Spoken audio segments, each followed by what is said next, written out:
एक बार की बात है। काशीपुर गांव में एक विमला नाम की औरत रहा करती थी। वो बहुत गरीब थी। महामारी के कारण उसके पति का देहांत हो चुका था। उसका एक बेटा भी था जिसका नाम रमेश था। वो पढ़ाई में बहुत होशियार था। उसकी मां धन कमाने के लिए लोगों के घर का काम किया करती थी, लेकिन उसके बेटे रमेश को अपनी मां का दूसरों के घर में काम करना पसंद नहीं था।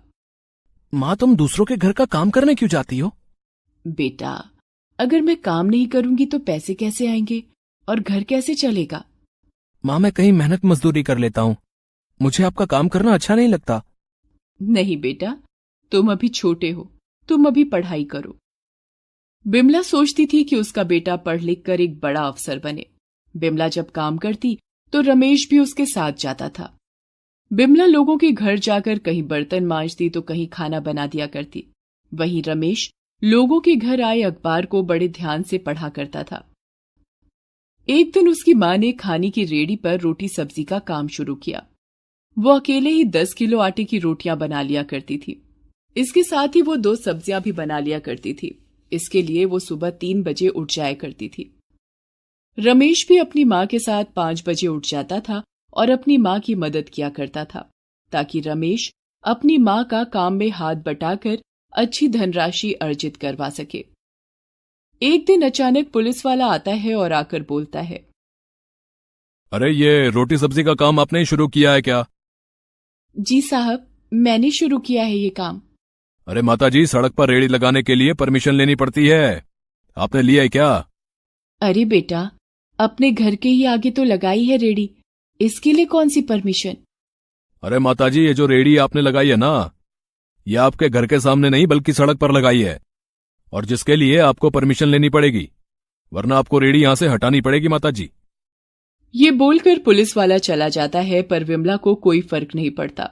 वो रोज की तरह सुबह उठती है और रोटी सब्जी बनाकर रेड़ी पर ले जाती है। कुछ समय बाद रमेश की मां अच्छी धनराशि कमाने लगी और पुलिस वाला भी दोबारा नहीं आया। बिमला का रोटी सब्जी बनाने का काम अच्छा चलने लगा, जिससे रमेश की मां की अच्छी कमाई होने लगी। अच्छी कमाई के चलते बिमला ने रमेश का दाखिला बड़े स्कूल में करवा दिया, ताकि वो अच्छी शिक्षा प्राप्त कर सके। अरे, इसके बस का कुछ नहीं है। हाँ, देखना, ये अपने घर का सारा पैसा खराब कर देगा। अरे भला बताओ, है गांव का कोई व्यक्ति अफसर बना है क्या आज तक? है? अब रमेश पढ़ाई में कड़ी मेहनत करने लगा और परीक्षा में अच्छे अंक प्राप्त करने लगा। उसकी सफलता के कारण गांव वाले उससे जलने लगे। रमेश के अच्छे अंक प्राप्त करने की वजह से उसके अध्यापक भी उससे बहुत प्रसन्न थे।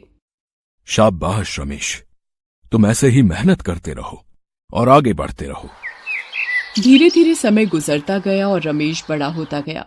उसने अपनी मेहनत और लगन से अपने स्कूल की पढ़ाई पूरी की और डॉक्टर की पढ़ाई पूरी करने के लिए कॉलेज में दाखिला लेने हेतु इम्तिहान दिया और इम्तिहान में प्रथम भी आया। ये खबर सुनकर उसकी मां बहुत खुश हुई। मां, मुझे डॉक्टर की पढ़ाई पूरी करने के लिए वजीफा मिला है।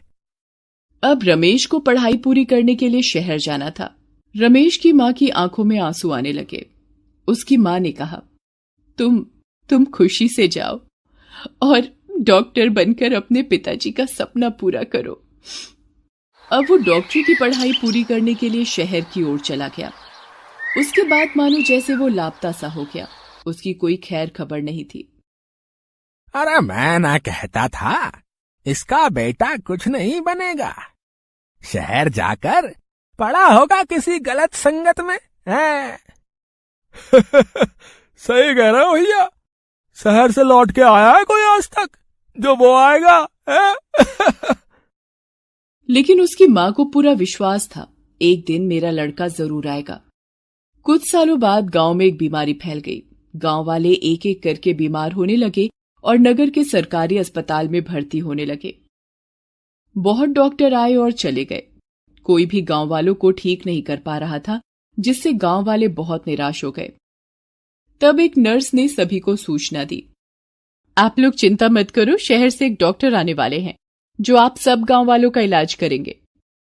ये खबर सुनकर गांव वाले बहुत खुश हुए। तभी हॉस्पिटल के गेट पर एक कार आकर रुकी और उसमें से एक डॉक्टर उतरा। नगर के मुखिया ने माला पहनाकर उसका स्वागत किया। जब वो अस्पताल के अंदर आया तब गांव वाले उसे देखकर चकित रह गए।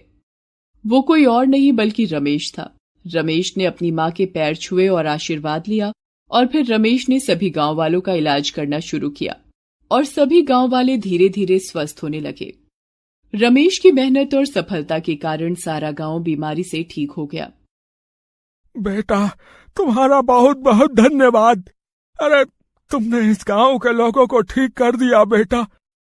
सभी गांव वाले रमेश को फूल माला पहनाते हुए। सब गांव वालों को ठीक देखकर उसकी मां को अपने बेटे पर बहुत गर्व हुआ। Please subscribe this channel.